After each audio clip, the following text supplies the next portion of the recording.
Hey friends, Dave Hagen here. I have one sound to sum up what we're going to talk about here tonight. Ong. That's right, we're going to talk about meditation. That's today on the Financial Wellness Podcast.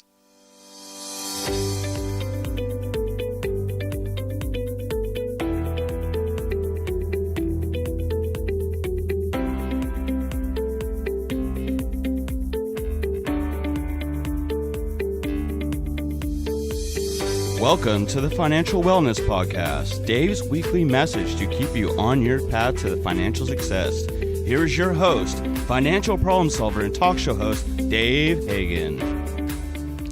Hey, thanks, Nick. Welcome, everyone, to the Financial Wellness Podcast. We're here in beautiful downtown Van Nuys. With me today, Mr. Brian Reed. Welcome, Brian. We're all about the meditation. We're all about our calm here today. Oh, welcome. So recently, there's been an explosion of people practicing meditation. In the 70s, it was transcendental meditation, and the Beatles were doing it, and they were bringing their Maharishi over to the United States, and it was the big rage. Now, with apps, it's a little bit different. It's $1 billion a year business. People are doing meditation on their iPhones or their personal computers or their smartphones. $1 billion a year business. There's a bunch of bestsellers on Amazon talking about meditation. Go take a look, Amazon.com, type in meditation, all sorts of stuff. The Headspace folks had a big book that was going around just over the recent holiday. Go check it out. There's even books at the grocery store checkout. A couple weeks ago, I knew that we were getting this ready and I'm buying groceries, and I see a book, How to Meditate. And I said, well, I'm going to be talking about that pretty soon. It'd be interesting to see what their take is on this. So there's books on it even at the checkout stand. So big deal, big deal. Now my take is that because we're so busy with emails and texts and news updates and phone calls and all this constant bombardment, our brains need rest. I think it's kind of cool. You can get into an elevator and check your stocks or check your email or check your text, whatever you need to do. But our brains need some time to rest. And we need to train ourselves to step aside, relax, and perhaps become a little more aware. Now, everyone's thinking, hey, what is this meditation about? Because as soon as you talk about meditation or start to visualize what you think meditation might be, you kind of visualize, a fellow with the shaved head and maybe a robe or an orange robe, white robe, sitting there cross-legged and going Om and getting to a space of spiritualness, if you will. But it's not really that. It's the practice of slowing your thoughts or slowing the thoughts in your mind to achieve awareness. Or some people call it headspace. Some people call it calm. Something like that. It can reduce stress. Obviously, it can boost immunity, increase concentration and focus, and even improve your sleep. In fact, some of the apps now have a section of exercises that you can go through just to talk about calming your mind down before you go to sleep. You can use it to change the way that your mind operates. You can train your mind to observe rather than react. And that's kind of the way I think about it. You observe rather than react. It's not enlightenment. It's not enlightenment as someone might think, although there are some forms of meditation that do talk about enlightenment, but mostly, for the most part, it's not about enlightenment. It's about achieving awareness. Now, some people say it produces massive change in their life. I mean, there's some YouTubes that I'm going to direct you to that you can talk about or listen to a celebrity talking about this massive change. Other people are just saying it's a little better. It's incremental. There's a reporter out there named Dan Harris, and during a press conference, he was a nationally renowned reporter, and he pretty much broke down during a press conference.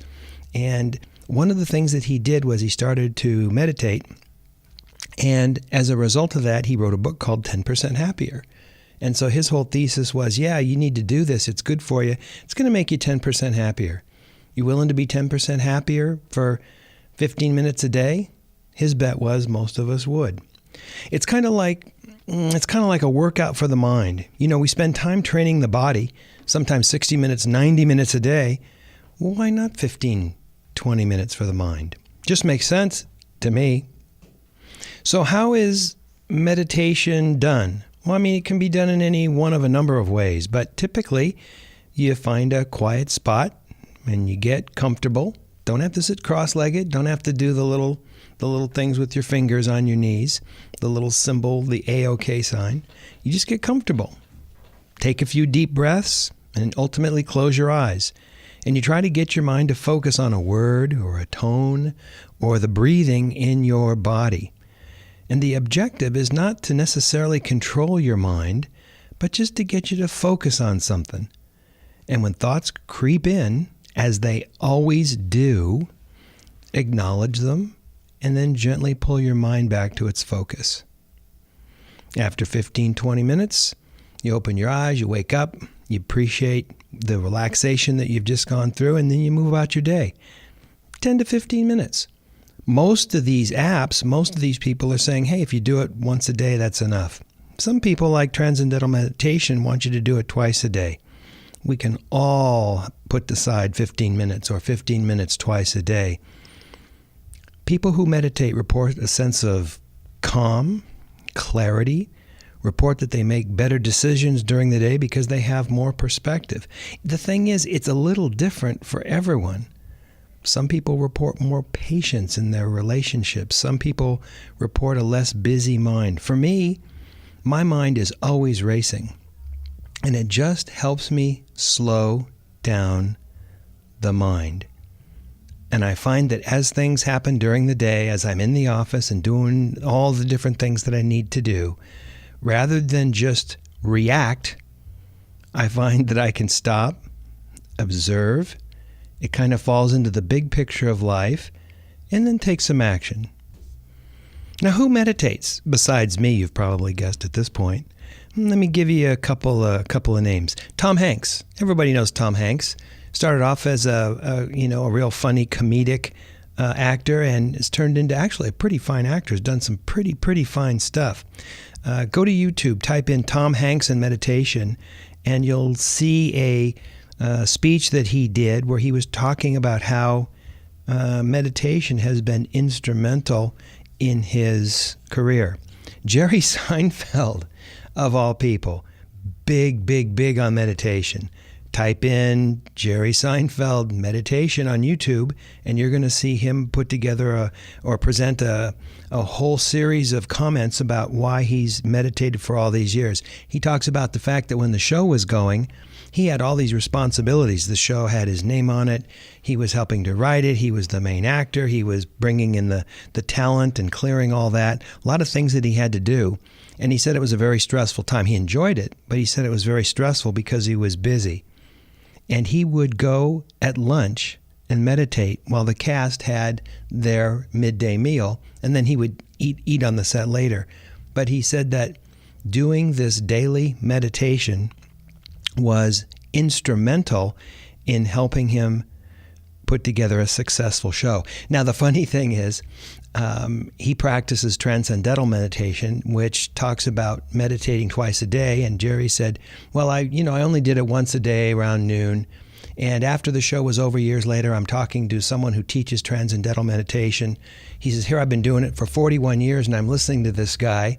And he's telling me, well, Jerry, you're really supposed to do it once in the morning when you wake up, and then a second time later on in the day. And of course, Jerry goes, damn, I've been doing it wrong for 41 years.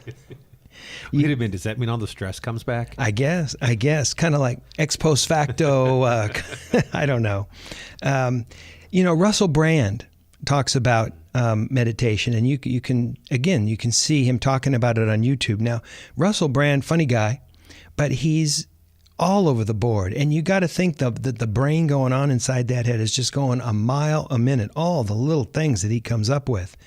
And you listen to him talk on on YouTube, and in a very polite, very quaint discussion that he has, he talks about how it simply has caused him to calm down a little bit. Now, hopefully not too much while he's doing his comedy thing, because that's part of his shtick, right? But it's helped him to calm down a little bit. Another person that meditates, Oprah Winfrey. Enough said about that. How about Bill Ford? He's the executive chairman of Ford Motor, putting out some pretty fine products. Steve Jobs, well, of course, he meditated for years and years and years. Paul McCartney, of course. He was part of the Beatles when they brought the whole thing to the United States. But how about also Jack Dorsey? He's the CEO of Twitter and Square. Paul English, the founder of Kayak. Business people are starting to figure this out, that in a busy day with all this bombardment, they do better work when their brain is clear or calm and they can observe rather than react. So how do you get meditation into your schedule? What are the things that you can do to meditate regularly? Well, a couple of thoughts I had. One is generally use the same technique. There's all sorts of different techniques. There's different words. There's different tones. Some people like to meditate with their eyes open, gazing. I think most people like to close their eyes. Some people say that you should be sitting without your legs crossed. Some people like to lay down and relax. But generally, use the same technique every day because you're training your brain to appreciate that time, and you want to make it a similar kind of experience. Another thought is train yourself to do it anywhere. I mean, a quiet room is best. It's obviously the best, but what about in the back seat of a car? What about when you're Ubering somewhere, you just tell the driver, hey, I'm going to meditate here for 15 minutes, so if it's just quiet and I don't respond to your questions, that's cool. What a great idea. You can refresh your brain while someone's driving you to the next thing that you've got to do during the day. That just struck me as very, very cool.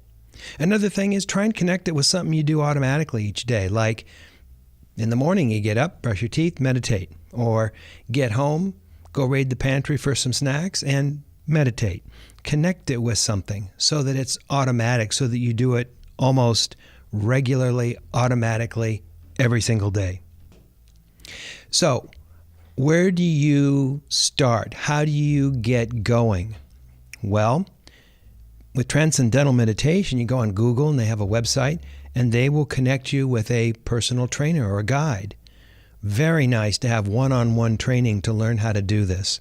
But they want $600 to $800 to do that. I mean, obviously, if you've got the labor costs of someone coming over and just watching you go, you got to pay that person. And it's a person that's got to have a little bit of training and experience. But Transcendental Meditation, a very cool way to do it. By the way, back in the 70s, I had a friend who went through Transcendental Meditation, and they actually had him sit down with a Maharishi or a yogi or something, and he bestowed upon him his tonal thing that he was supposed to say over and over, and they gave him a flower. Now, I don't think he paid $600, $800 because we didn't have $600 or $800 back in the day, but that was how they did it back then. Now, there's a bunch of apps that do that. And again, I think this is one reason why this meditation thing is proliferating. The one that I like the best is Headspace. It was founded in 2012 by Andy Puddicombe, and he's a former monk, a British guy, and they've got 1 million subscribers. They just went over 1 million subscribers. So you go to the website, and he takes you through 10 free meditations. They don't want to take your money right away. They want to get you hooked in. And you're listening to this British guy with this very friendly, kind of light, thoughtful voice. And he walks you through it. You don't have to read a book and figure it out. You can go through the meditation with this very, very experienced fellow and start to build this skill. Recently, he was on the Tonight Show. Actually, not recently. It was 2010. I guess it's not recent anymore. And he was meditating with Jimmy Fallon. Go to YouTube and check out, Tonight Show, Jimmy Fallon, Andy Puddicombe, Puddicombe, and you'll find a very, very charming meditation where he and Jimmy are meditating. Like I said, they take you through 10 for free. They have a section where they have put together meditations where you can get kind of calmed down and get ready to go to sleep. It's about $90, $95 a year after that. You can do it monthly or you can do it yearly. It's the one I've used. I've really appreciated him kind of, leading me through the process as I kind of reconnect with this. So I like it. I like it a lot. Check it out. These are all available on the App Store. Another one is called Calm. Now, Calm is about $60 a year, and it's an amazingly beautiful website. I mean, I think you could get relaxed just by looking at the graphics and the pictures and all the different stuff that they have. Calm is beautiful. Calm and Headspace are really probably the two biggest at this point. They're raising tons of money to expand. In fact, there was an article in the Wall Street Journal last month, and they were talking about the fact that here Calm and Headspace were teaching people to be calm and relax, and yet they're going after each other right to their throats, trying to raise money to expand. By the way, Headspace is their studio, I found out, is in Venice, California, and their corporate offices are in Santa Monica, even though Putticombe is from Britain. Another one that I know a lot of people like is called Insight Timer. Insight Timer is kind of interesting because it's a collection of what a whole bunch of people have put up onto the site as their favorite meditations. So with Insight Timer, you can listen to tones, you can listen to nature sounds, you can listen to someone talk, and you just kind of work your way through what works for you. So it's a little bit different. It's kind of like a clearinghouse of meditations, and it's initially free. And if you want to get a premier membership, it's something like, $60 a year. Another one that I bumped into, kind of new, Breathe, Breethe. It's, like I said, a little newer, about $60 a year. Very nice, very thoughtful. They have a subsection for, meditations that are good for sleep, et cetera, et cetera. Really good, recommend it. And there's tons of others. This is a thing. When I started doing some research for this show, I was really kind of surprised how many apps and websites and articles there are, frankly, talking about this wave of meditation. And I think it's pretty good. I'm pretty happy about it. If we drive on the freeways here in LA, and if people are a little calmer, a little thoughtful, hey, I'm all for that. I'm all for that. The only thing I hope they're not doing is closing their eyes and meditating in the car. Now, here's something, Brian. If you got a Tesla, I guess you put it on autopilot and you meditate. No, you don't. No. You stay awake. until autopilot. Until you hit something. Autopilot's pretty good, but I'm not sure that I'm there yet. So people ask me, they say, Dave, you're talking about this. What do you do? What is your thing? Well, I find a quiet spot. I actually lie down. I find that more relaxing.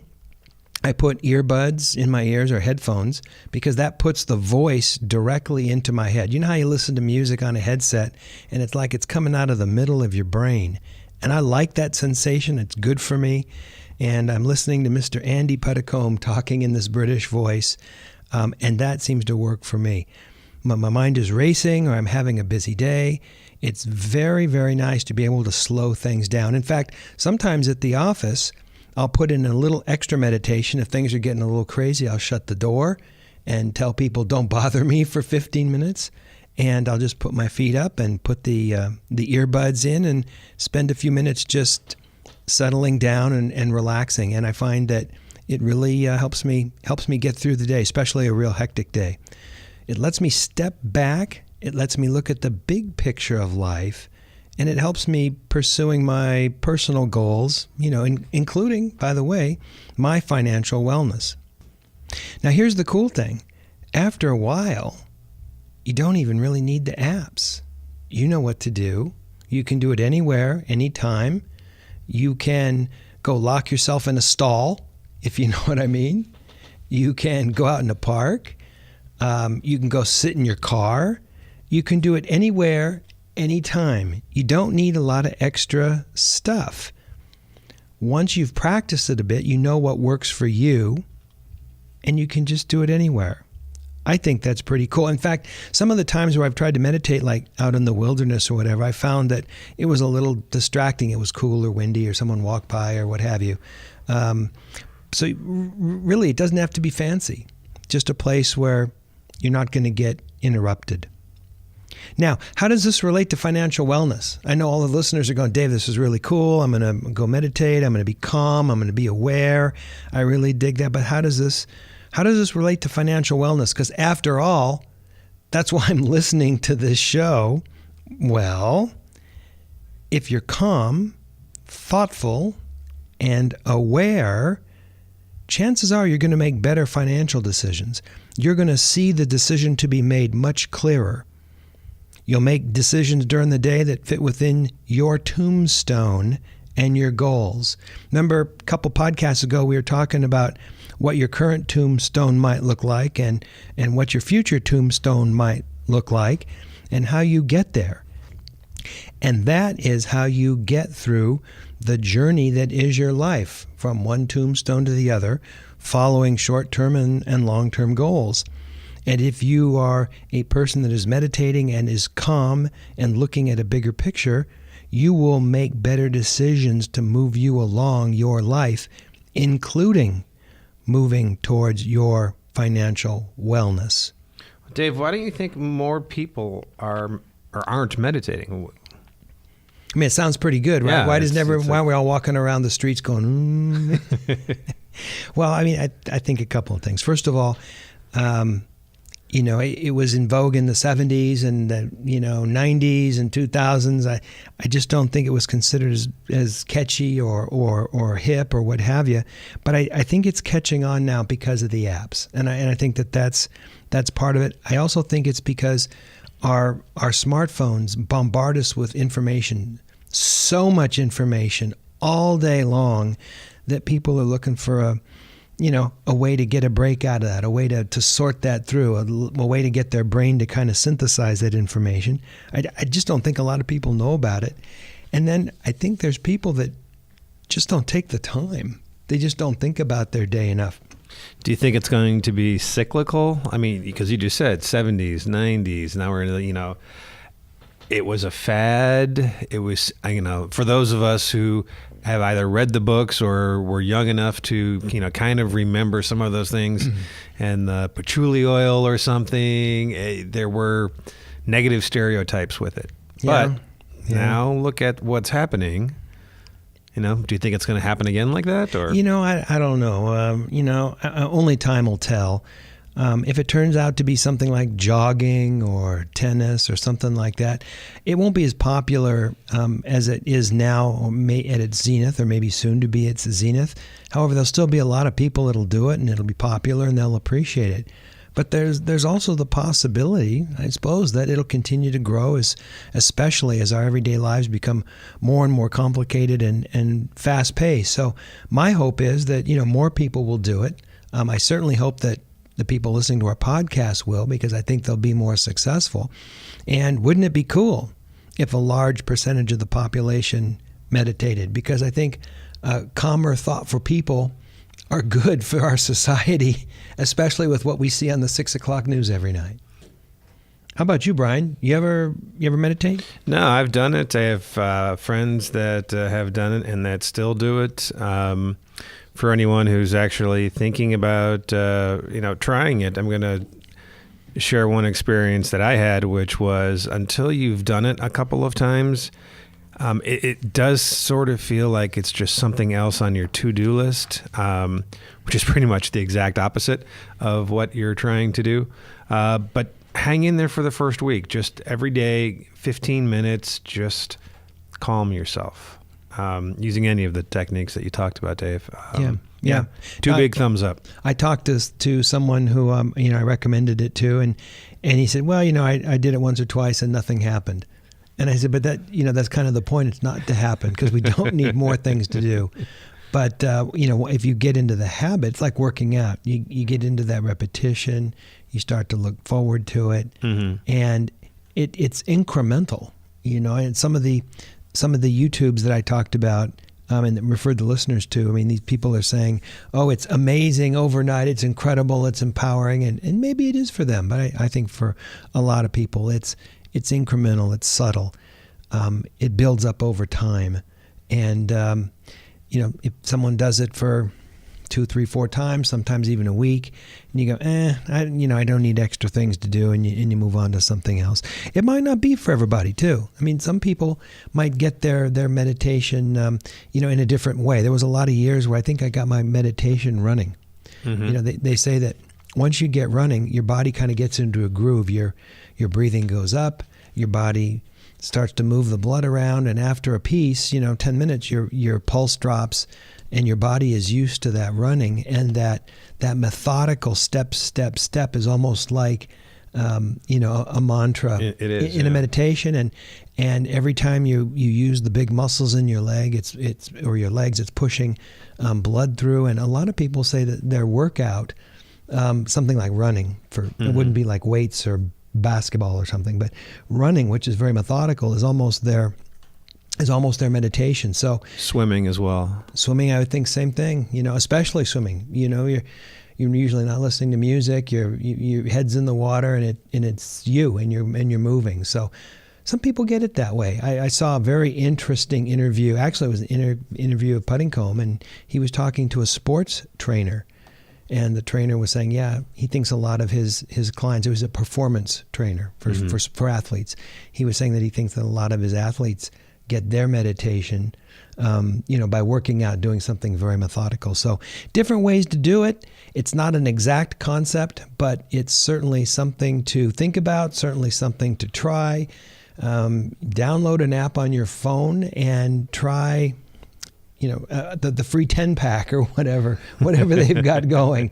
Listen, give it a shot, people. See how it happens. And, the result is you only spent a little bit of time, but the downside would be, and the upside would be, you've got a calmer, more thoughtful approach to the day. Just something to think about. Wow, look at that. We've used up all of our time talking about meditation. We're just coming out of our meditation on meditation. No emails today because, again, we've used up our allocated time. Come back next week. We got some interesting things coming up. We're going to be interviewing someone from a brokerage house on the different kind of accounts that you can open if you're going to save money. We're going to be talking about you are who you hang out with. Interesting stuff. Till next week. This is Dave Hagan, and you've been listening to the Financial Wellness Podcast.